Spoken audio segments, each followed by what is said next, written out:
कहानी की शुरुआत में हम ड्रासा नाम की एक शार्प शूटर को देखते हैं जो पिछले कई घंटों से एक टनल में छुपी हुई है। दरअसल वह यहाँ अपने शिकार का इंतजार कर रही होती है। ड्रासा को पास के एयरपोर्ट पर एक गवर्नमेंट अफसर को मारने का टास्क दिया गया था। कुछ ही देर बाद रनवे पर एक प्लेन लैंड करता है। ड्रासा को जैसे ही अपना शिकार नजर आया उसने उसे कई किलोमीटर दूर से एक ही शॉट में खत्म कर दिया। ड्रासा अपना ये काम इतनी बारीकी से अंजाम देती है कि वहाँ पर मौजूद गार्ड्स को पता ही नहीं चलता कि गोली किसने और कहाँ से चलाई। मिशन कंप्लीट करने के बाद ड्रासा अपनी माँ की कब्र पर जाती है जहाँ उसका फादर पहले से ही मौजूद होता है। यहाँ हमें ड्रासा के बारे में एक और बात मालूम होती है कि जब भी वह किसी को अपनी राइफल से मारती है तो उस बुलेट के कवर को अपने पास रख लेती है और फिर वह इन बुलेट कवर्स को अपने पिता को सौंप देती है। दरअसल ड्रासा एक कॉन्ट्रैक्ट किलर थी, यानी वह पैसों के लिए लोगों को मारा करती थी और अब तक कई लोगों को मार चुकी थी। इसे लोगों को मारना तो बिल्कुल अच्छा नहीं लगता था, लेकिन अब यह काम उसका पेशा बन चुका था। इसलिए ड्रासा उन बुलेट्स के कवर्स को अपने फादर को पकड़ा देती, जिससे उसका दुख थोड़ा कम हो जाता। ड्रासा अपने पिता को बताती है कि मुझे एक और नया प्रोजेक्ट मिला है जो पूरे 1 साल तक चलेगा। शायद इस दौरान मैं आपसे मिल नहीं पाऊंगी। जिस पर ड्रासा के फादर जवाब देते हैं, तुम हर साल आती हो और मुझे कुछ गोलियों के कवर पकड़ा देती हो, मगर अगले साल ऐसा नहीं होगा। मेरा कैंसर का लास्ट स्टेज चल रहा है, मेरे पास अब ज्यादा वक्त नहीं बचा और अगर आने वाले दिनों में मेरी मौत नहीं हुई तो मैं खुद 14 फरवरी वैलेंटाइंस डे पर अपनी जिंदगी खत्म कर लूंगा, क्योंकि अब मेरे पास जीने की कोई वजह नहीं है। तुम्हारी माँ भी मर चुकी है और तुम भी अपने काम के चलते साल में 1-2 बार मुझसे मिलने आती हो, इसलिए हो सकता है ये हमारी आखिरी मुलाकात हो। ये सुनकर ड्रासा की आंखें भर आती हैं। अब यहाँ सीन शिफ्ट होता है और हम देखते हैं इस कहानी के दूसरे लीड कैरेक्टर लेवाई को। लेवाई की जिंदगी बिल्कुल भी ठीक नहीं चल रही थी। उसे अक्सर भयानक सपने आते थे और नींद उसकी आंखों से कोसों दूर चली जाती थी। एक रात जब उसकी आंख बुरे सपने से खुलती है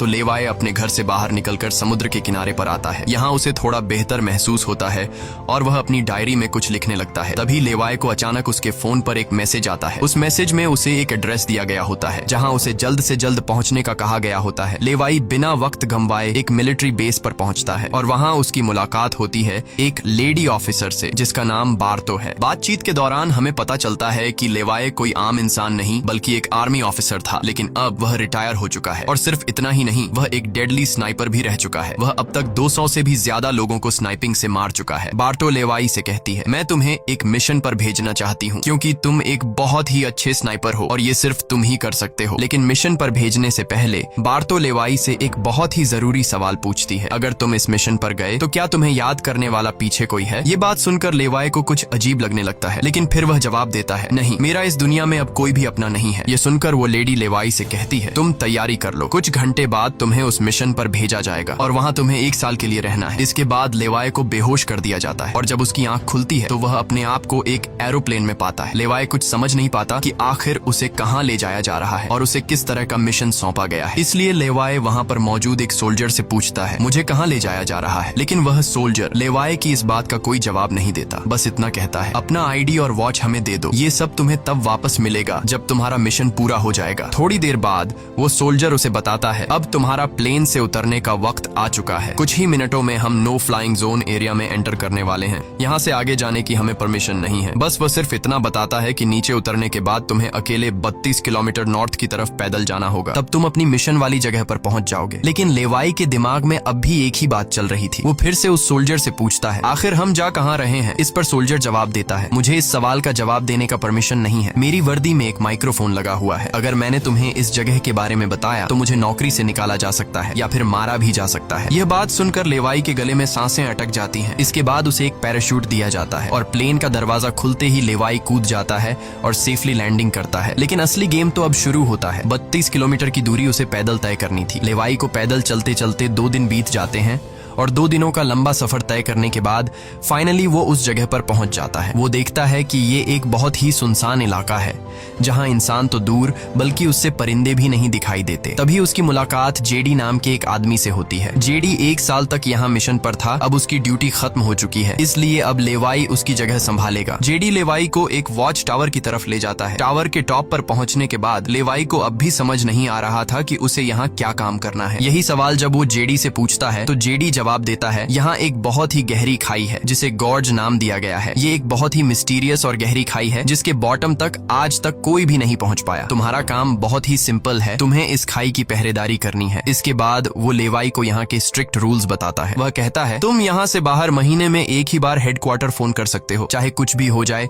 तुम बाहर की दुनिया से जुड़ने की उम्मीद मत रखना। ये टावर, जिसे हम वेस्ट टावर कहते हैं, इसके ठीक सामने ईस्ट टावर है, वह रशिया का है। वहाँ भी एक गार्ड अपनी ड्यूटी निभा रहा है, लेकिन तुम दोनों के बीच कोई भी कांटेक्ट अलाउ नहीं है। तुम्हें सिर्फ अपनी ड्यूटी पर ध्यान देना है। और हाँ, आने वाले खतरे के लिए हर वक्त तैयार रहना, क्योंकि यहाँ तुम पर किसी भी वक्त हमला किया जा सकता है। यहाँ ऑटोमेटिक गन्स और नीचे ढेर सारे लैंड माइन्स लगाए हुए हैं। अगर ऑटोमेटिक गन्स में गोलियां खत्म हो जाए तो उसे हमेशा रिलोड रखना, क्योंकि हमले के दौरान ऑटोमेटिक गन्स तुम्हारी बहुत काम आएगी। और आखिरी बात, अगर तुम्हें कभी भी यहाँ तेज सायरन की आवाज सुनाई देने लगे तो तुम बिना सोचे समझे यहाँ से भाग जाना। जेडी कहता है, मुझे भी नहीं पता कि ऐसा क्यों बोला गया है, लेकिन मुझे जो पिछले ड्यूटी वर्कर ने बताया था वही मैं तुम्हें बता रहा हूँ। लेवाई उसकी सारी बातें अच्छी तरह से सुन लेता है, पर उसका सवाल एक ही था। वह पूछता है, आखिर यहाँ ऐसा क्या है जिसके लिए इतनी स्ट्रिक्ट सिक्योरिटी लगाई गई है? तभी जेडी एक ग्रेनेड निकालता है और इस ग्रेनेड को उस गहरी खाई में फेंक देता है। ग्रेनेड जैसे ही खाई की गहराइयों में धमाका करता है, वहाँ से एक अजीब भयानक आवाज गूंजने लगती है। वो आवाज किसी इंसान की बिल्कुल भी नहीं थी, वो किसी ऐसी चीज की थी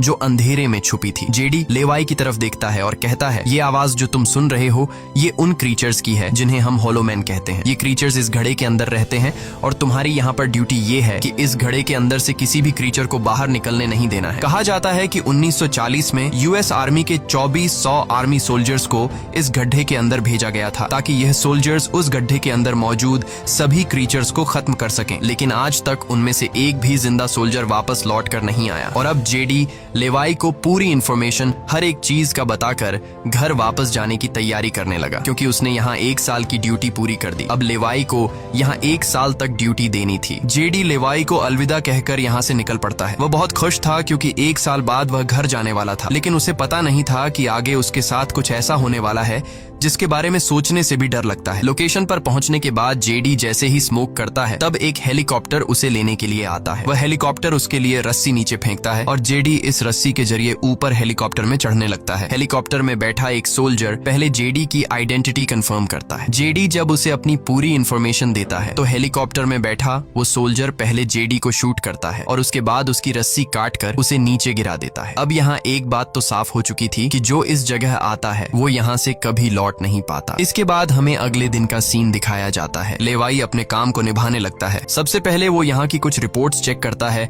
और जिन ऑटोमेटिक गन्स में गोलियां खत्म होती हैं उन्हें रीलोड करता है। इसी तरह से दिन गुजरते हैं और फिर 1 महीना। अब लेवाई को ये जगह बोरिंग फील होने लगी। वो सोचता है कि क्या 1 साल तक यहाँ बस अकेले ही रहना है, न किसी से बातचीत और न ही कोई एंटरटेनमेंट। इसीलिए टाइम पास करने के लिए वो अलमारी में रखी किताबें पढ़ने का सोचता है। जब वो अलमारी से किताबें निकालता है तो अचानक उसकी नजर अलमारी के पीछे की दीवार पर पड़ती है। उस दीवार पर कुछ नोट्स लिखे होते हैं। ये उन सभी लोगों के नोट्स थे जो इससे पहले इस टावर में अपनी ड्यूटी कर चुके थे। हर नोट में डर, अकेलापन और होलोमैन के खतरों का जिक्र था। एक दिन लेवाई को वेस्ट टावर से मशीन चलने की आवाज आती है। लेवाई जल्दी से अपने टेलीस्कोप से दूर से ईस्ट टावर को देखने की कोशिश करता है और तभी उसे एक लड़की दिखाई देती है और ये लड़की कोई और नहीं बल्कि ड्रासा होती है, जो कि उसकी अच्छी स्नाइपिंग की वजह से उसे इस टावर पर ड्यूटी दे दी गई थी। ड्रासा की खूबसूरती देखते ही लेवाई की नजरें उस पर जम जाती हैं, लेकिन लेवाई उससे बात नहीं कर पाता क्योंकि ऐसा करना रूल्स की खिलाफ वर्जी थी और ड्रासा को भी वेस्ट टावर में बैठे लेवाई के बारे में पता चल चुका था। अब इसी तरह से दिन गुजरते हैं और ये दोनों सोचते हैं कि क्या हमें एक दूसरे से बात करनी चाहिए या नहीं। कुछ दिन बाद ड्रासा का जन्मदिन आता है। अकेलेपन में घिरी हुई ड्रासा को लगता है कि उसे किसी से बात करनी चाहिए। वो लेवाई से बात करने की कोशिश करती है। ड्रासा एक व्हाइट बोर्ड के जरिए लेवाई से पूछती है, तुम्हारा नाम क्या है? इस पर लेवाई को रूल्स याद आते हुए कहता है कि नाम बताना अलाउड नहीं है, लेकिन ड्रासा मुस्कुराते हुए अपना नाम बताती है, मेरा नाम ड्रासा है। लेवाई भी ज्यादा न सोचते हुए अपना नाम बता देता है। ड्रासा बताती है कि आज मेरा बर्थडे है और ड्रासा अपने बर्थडे को सेलिब्रेट करते हुए डांस करने लगती है। ड्रासा लेवाई से पूछती है, क्या तुम्हें डांस करना आता है? लेवाई बताता है, नहीं, मुझे डांस करना बिल्कुल भी नहीं आता। जिस पर ड्रासा पूछती है, तो फिर तुम्हें क्या करना आता है? लेवाई जवाब देते हुए बोर्ड पर लिखता है, मैं शूटिंग थोड़ी बहुत अच्छी कर लेता हूँ। यहाँ ट्रासा उसकी शूटिंग स्किल्स चेक करने के लिए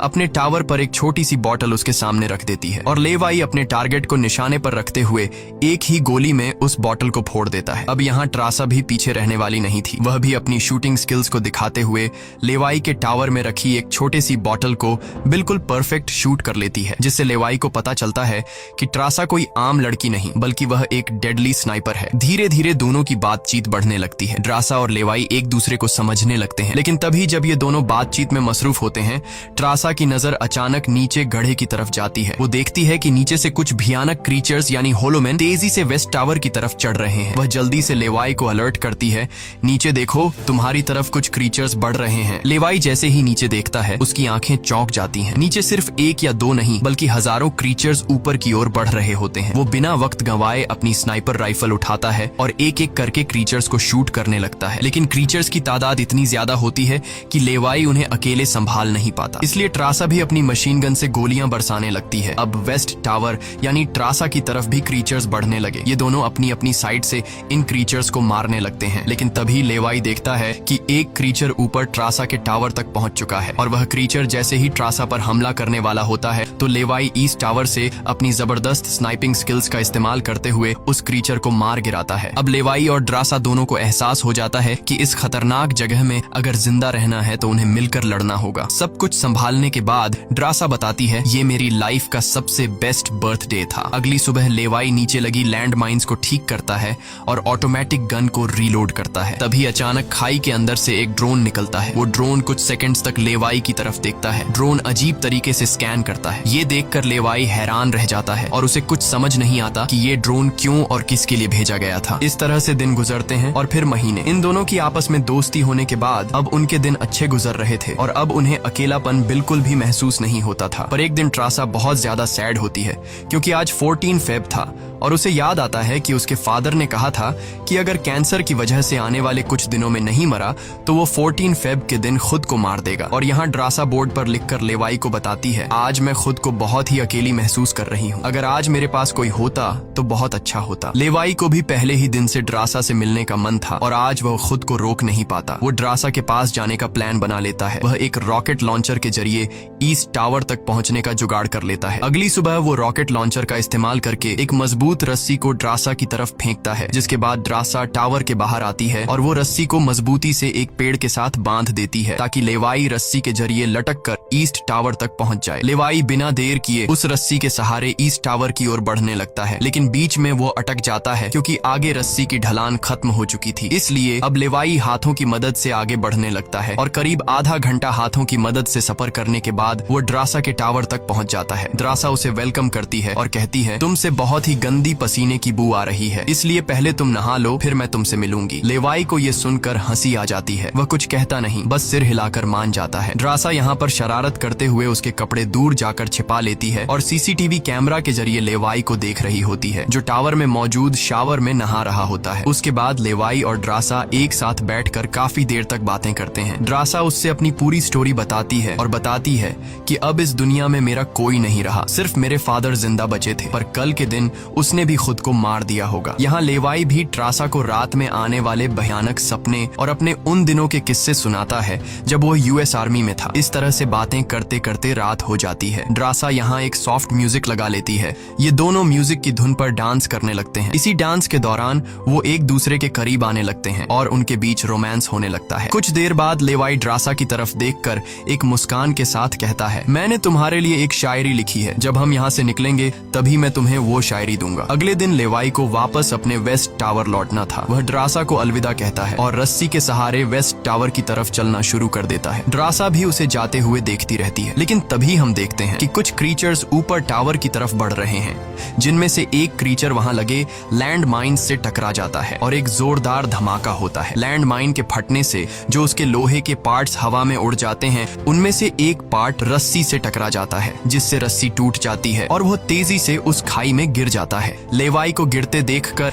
ट्रासा बिना सोचे समझे अपना पैराशूट उठाकर वह भी उस खाई में कूद जाती है। खाई की गहराई में गिरने के बाद द्रासा पानी की तेज बहाव वाली नदी में बहने लगती है। वह किसी तरह करके नदी से बाहर निकलकर किनारे तक पहुंच जाती है। दूसरी तरफ लेवाई की किस्मत अच्छी होती है कि वो एक बड़े से पेड़ पर गिरकर लटक चुका था। इतनी ऊंचाई से गिरने के बाद उसे चोटें तो काफी सारी आ जाती हैं, पर उसकी जान बच जाती है। जैसे ही उसकी आंखें खुलती हैं, वो देखता है कि एक बड़ा कीड़ा उस पर हमला करने के लिए बढ़ रहा है। वो खुद को बचाने की कोशिश करता है, पर तभी पेड़ की लकड़ी टूट जाती है और लेवाई नीचे पेड़ की जड़ों पर गिर जाता है। नीचे गिरते ही पेड़ की जड़ों ने उसे अपनी गिरफ्त में लेने लगती है और लेवाई को जकड़ लेती है। उससे पहले कि ये जड़ें लेवाई को मार देती, वहाँ ट्रासा पहुंच जाती है। वो जल्दी से चाकू निकालकर इन जड़ों को काटने लग जाती है, जिससे लेवाई आजाद हो जाता है। इसके बाद लेवाई और ट्रासा चारों ओर देखने लगते हैं। हर तरफ सन्नाटा और डर का माहौल छाया होता है। तभी अचानक पेड़ों की आड़ से कुछ क्रीचर्स निकलकर उन पर हमला कर देते हैं। यहाँ उनके बीच एक बड़ी फाइट होने लगती है। लेवाई अपनी बंदूक संभालता है और पहली गोली सीधे एक क्रीचर के सर में मारता है। एक के बाद एक दोनों ने मिलकर दोनों क्रीचर्स को खत्म कर दिया। यहाँ लेवाई की नजर क्रीचर की डेड बॉडी पर पड़ती है। वह देखता है कि क्रीचर ने वही आर्मी वर्दी पहन रखी थी जो किसी जमाने में अमेरिकन सोल्जर्स की होती थी। ये देखकर लेवाई के रोंगटे खड़े हो जाते हैं। तभी उसे जेडी की वो बातें याद आती हैं जब उन्होंने बताया था कि 1940 में 2400 सोल्जर्स के एक बड़े ग्रुप को इस खाई में भेजा गया था और वो सैनिक कभी वापस नहीं लौटे थे। उसके बाद लेवाई और ट्रासा एक अजीब भयानक सी जगह पर पहुंच जाते हैं। यहाँ का मंजर किसी बुरे सपने जैसा था। हर तरफ इंसानों के सड़े गले शरीर पड़े थे और सबसे अजीब बात यह थी कि इन शरीरों के अंदर से पेड़ पौधे उग आए थे। ऐसा लग रहा था जैसे कोई जानलेवा वायरस ने इस जगह को अपनी गिरफ्त में ले लिया हो। तभी अचानक पेड़ों के बीच से कुछ हलचल होती है। लेवाई और ट्रासा समझ जाते हैं कि क्रीचर्स एक बार फिर उनका पीछा कर रहे हैं। डर के मारे यह दोनों तेजी से भागने लगते हैं और एक टूटी फूटी चर्च में घुस जाते हैं। दरवाजा बंद करने के बाद सामने उन्हें एक अजीब सा नजारा दिखता है। हर तरफ इंसानों की लाशें पड़ी हुई थीं। उनकी हालत देखकर ऐसा लग रहा था जैसे उन्होंने खुद अपनी जान ले ली हो ताकि इस वायरस से बच सकें। अचानक एक बड़ी मकड़ी ट्रासा के ऊपर कूद पड़ती है और ढेर सारी और भी मकड़ियां निकल आती हैं। ये मकड़ियां साइज में काफी बड़ी होती हैं। जैसे ही स्पाइडर उन पर हमला करता है, लेवाई और ट्रासा मिलकर उसे खत्म कर देते हैं। दूसरी तरफ चर्च का दरवाजा वो क्रीचर तोड़कर अंदर आ जाते हैं। लेवाई और ट्रासा अपनी जान बचाने के लिए उन पर फायरिंग शुरू कर देते हैं और जैसे तैसे करके उनसे अपनी जान छुड़ाकर चर्च से बाहर निकल आते हैं। तभी लेवाई की नजर सामने पहाड़ में बनी एक पुरानी सुरंग पर पड़ती है। वह दोनों फौरन उस सुरंग के अंदर घुस जाते हैं। अंदर जाकर उन्हें पता लगता है कि असल में यह एक पुरानी लैब है। यहाँ हर जगह टूटी फूटी कांच, मशीन्स और पुराने जंग लगे हुए कंटेनर्स पड़े थे। यहाँ लेवाई को एक पुराना डीवीडी कैसेट मिलता है। लेवाई डीवीडी को प्ले करता है और स्क्रीन पर एक लड़की नजर आती है। वह लड़की कहती है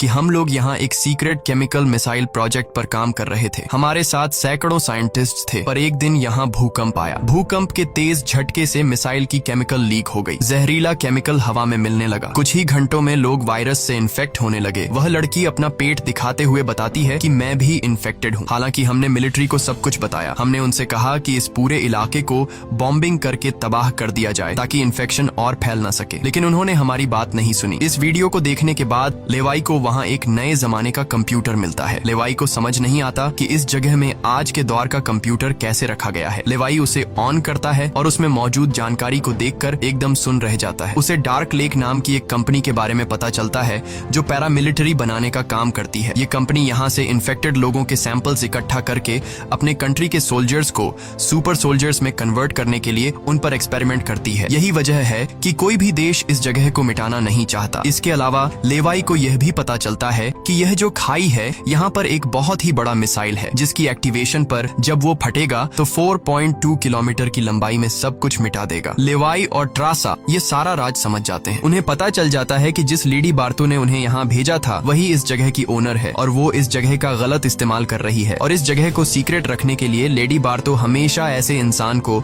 यहाँ पर ड्यूटी के लिए चुनती थी जिसका पीछे कोई पूछने वाला नहीं हो, और उस इंसान को यहाँ साल भर ड्यूटी करने के बाद मार दिया जाता, जिस तरह से जेडी को मार दिया गया था ताकि वो बाहर आकर दुनिया को इस जगह के बारे में नहीं बता सके। ये सब जानने के बाद जैसे ही ये दोनों वहाँ से निकलते हैं, तभी एक घुड़सवार क्रीचर ट्रासा को रस्सी से जकड़कर अपने साथ ले जाता है। लेवाई ट्रासा की तलाश में यहाँ वहाँ भटकता है, लेकिन उसे ट्रासा कहीं दिखाई नहीं दे रही थी। तभी लेवाई एक ऐसी जगह पर पहुँचता है जहाँ एक बड़ी मिसाइल रखी हुई थी। ये वही मिसाइल थी जिसके बारे में डार्क लेक कंपनी के कंप्यूटर से लेवाई को जानकारी मिली थी। लेवाई को सब कुछ साफ समझ आ चुका था। असल में वॉच टावर में पहले रह चुके लोग जब यह कहते थे कि अगर सायरन की आवाज सुनाई दे तो जितनी जल्दी हो सके यहाँ से भाग जाना चाहिए, वो दरअसल इस मिसाइल की ही बात कर रहे थे। दूसरी तरफ ट्रासा अब उस क्रीचर के कब्जे में थी। ट्रासा खुद को छुड़ाने की कोशिश करती है और जैसे तैसे करके वो खुद को छुड़ा लेती है। आजाद होते ही ट्रासा और क्रीचर के बीच फाइट छिड़ जाती है। लेवाई भी ट्रासा को ढूंढते ढूंढते वहां पहुंच जाता है और वह भी फौरन क्रीचर पर हमला कर देता है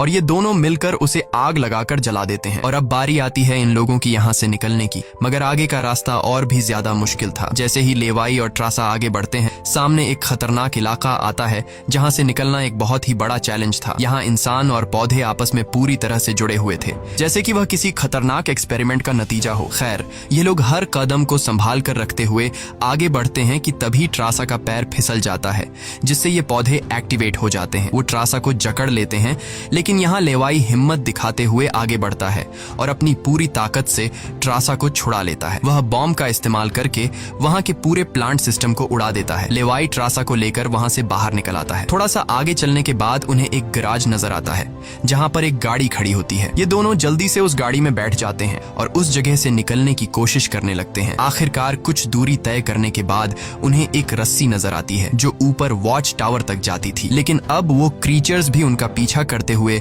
वहां तक पहुंच चुके थे। अब यहाँ रस्सी को हाथों से पकड़कर ये लोग अगर ऊपर चढ़ते तो ये क्रीचर्स इन्हें मार देते। इसलिए लेवाई समझदारी से काम लेते हुए जीप को रस्सी से बांधकर ऊपर चढ़ने लगते हैं। ये लोग जीप को इसलिए रस्सी से बांध लेते हैं ताकि ये दोनों जीप में बैठकर उनके हाथ क्रीचर्स के साथ लड़ने के लिए फ्री हों। वो क्रीचर्स उन पर हमला करते हैं और यहाँ उनके बीच एक बड़ी फाइट होती है, लेकिन वो क्रीचर्स तादाद में काफी ज्यादा थे, इसलिए वो इन पर भारी पड़ रहे थे। यहाँ लेवाई के दिमाग में एक आइडिया आता है। वह जीप की पेट्रोल टैंक इन क्रीचर्स पर लीक कर देता है, जिससे निकलने वाले तेल को आग लगाकर उन सभी क्रीचर्स को जला देता है और आखिर में ये लोग उस जीप की रस्सी काट कर उसे नीचे छोड़ देते हैं, जिससे वो सभी क्रीचर्स मारे जाते हैं। इस तरह से ये लोग फाइनली ऊपर चढ़ने में कामयाब हो जाते हैं। अब इन दोनों को पता चल चुका था कि अगर ये दोनों यहाँ साल भर ड्यूटी कर भी लें तब भी आखिर में इन दोनों को मार दिया जाएगा। इसलिए अब ये दोनों एक बड़ा फैसला करते हैं कि अब वो इस जगह की रक्षा नहीं करेंगे बल्कि इस जगह को तबाह कर देंगे, ताकि इनकी तरह कोई दूसरा सोल्जर यहाँ पर न फंस सके और इस जगह का गलत इस्तेमाल बंद हो जाए। ये सब करने के बाद ये दोनों यहाँ से दूर जाकर एक नई जिंदगी की शुरुआत करेंगे। यहाँ ट्रासा कहती है, मेरे पास फ्रांस में छुपने के लिए एक जगह है, हम वहाँ जाकर शादी करेंगे और आगे की जिंदगी वहीं पर बिताएंगे। लेवाई ट्रासा की बात मान जाता है और अब वह कहता है, मुझे वापस अपने टावर पर जाना होगा। मैं वहाँ जाकर टावर में एक बॉम्ब फिट करूंगा और साथ ही इस मिसाइल को भी एक्टिवेट कर दूंगा, जिससे यह पूरी जगह तबाह हो जाएगी। जिसके बाद लेवाई रस्सी की मदद से अपने टावर तक पहुंच जाता है। इस बीच लेडी बार्तो लेवाई से कांटेक्ट करती है और सवाल करती है, क्या तुम इस गड्ढे के अंदर गए थे, क्योंकि किसी ने हमारे कंप्यूटर को ऑन किया है। लेवाई यहाँ पर झूठ बोलकर बताता है, नहीं, मैं वहाँ नहीं गया था। लेकिन बार्तो जानती है कि लेवाई झूठ बोल रहा है। उन्होंने सिक्योरिटी कैमरास में सब कुछ देख लिया था कि लेवाई और ट्रासा दोनों गड्ढे के अंदर गए थे। फिर भी वो अपनी बात को आगे बढ़ाते हुए कहती है, अगर तुम नहीं गए तो फिर जाहिर सी बात है कि यह सारा काम उस वेस्ट टावर वाले गार्ड का है। तुम एक काम करो कि उस वेस्ट टावर वाले इंसान यानी ट्रासा को मार दो, क्योंकि उसने रूल तोड़ा है। यहाँ लेवाई हाँ तो बोल देता है, लेकिन बार्तो को पता चल चुका था कि यह उसे नहीं मारेगा और वह समझ चुकी थी कि ये दोनों अब यहाँ से भागने वाले हैं और बाहर जाकर दुनिया को इस जगह के बारे में बता देंगे। इसीलिए वह खुद हेलीकॉप्टर में यहाँ पहुँचती है। लेकिन बार्तो के पहुँचने से पहले ये दोनों अपनी पूरी तैयारी कर चुके थे। लेवाई टावर से काफी दूर जाकर अपनी लाइफ का सबसे लंबा शॉट लेता है और सीधा उस टावर पर गोली मारता है जो सीधा नीचे मिसाइल से कनेक्ट था, जिससे एक तेज सायरन बजने लगता है। अब उनके पास टाइम कम था। ये दोनों तेजी से भागने लगते हैं क्योंकि जब मिसाइल फटेगी तो वह 4.2 किलोमीटर के एरिया को तबाह कर देगी। लेवाई और ट्रासा दोनों पूरी ताकत से जंगल की ओर भागने लगते हैं। ट्रासा अपनी जान बचाते हुए उस जगह से काफी दूर निकल जाती है, लेकिन लेवाई के पैर में चोट आई थी जिससे वह तेज नहीं भाग सकता था। दूसरी तरफ बार्तो को भी यह समझ आ चुका था कि जल्द ही मिसाइल ब्लास्ट होने वाला है। ठीक इसी वक्त मिसाइल एक्टिवेट हो जाती है और एक बहुत ही बड़ा धमाका होता है जिससे पूरी खाई तबाह होने लगती है। ये ब्लास्ट इतना भयानक था कि उसके लपटने और झटके दूर तक फैल गए, जिसमें बार्तो का हेलीकॉप्टर भी उस धमाके की चपेट में आ जाता है और वह वहीं मारी जाती है। ट्रासा ने तो 4.2 किलोमीटर का फासला तय कर लिया था, लेकिन लेवाई उस धमाके की लपेट में आ जाता है और धमाका धमाके से आने वाली तेज हवा उसे पानी में गिरा देती है। दूसरी तरफ खाई में सभी क्रीचर्स मारे जाते हैं। अब सिर्फ ट्रासा उस धमाके में जिंदा बच गई थी और वह एक ऊंची जगह पर खड़ी होकर लेवाई का इंतजार करने लगी। इंतजार करते करते रात हो जाती है, लेकिन लेवाई का कोई अता पता नहीं चलता। वो समझ जाती है कि अब लेवाई जिंदा नहीं रहा, जिसके बाद कहानी यहाँ से कुछ महीने आगे शिफ्ट होती है। ट्रासा लेवाई की लिखी हुई कविता को पढ़ती है। हर एक शब्द में उसे लेवाई की यादें महसूस होती हैं। आंखों में आंसू लिए वो अपने दिल को संभालने की कोशिश करती है। अब ट्रासा एक नई जिंदगी की शुरुआत करते हुए फ्रांस के एक होटल में वेट्रेस की जॉब करने लगती है। लेकिन फिर अचानक एक दिन ट्रासा के सामने लेवाई आकर खड़ा हो जाता है। वह जिंदा था। लेवाई को देखकर ट्रासा की आंखें खुली की खुली रह जाती हैं। वह खुशी के मारे दौड़कर लेवाई को गले लगाती है और इसी के साथ यह कहानी खत्म हो जाती है। अगर वीडियो आपको अच्छी लगी हो तो हमारे चैनल को सब्सक्राइब और वीडियो को लाइक जरूर कीजिएगा।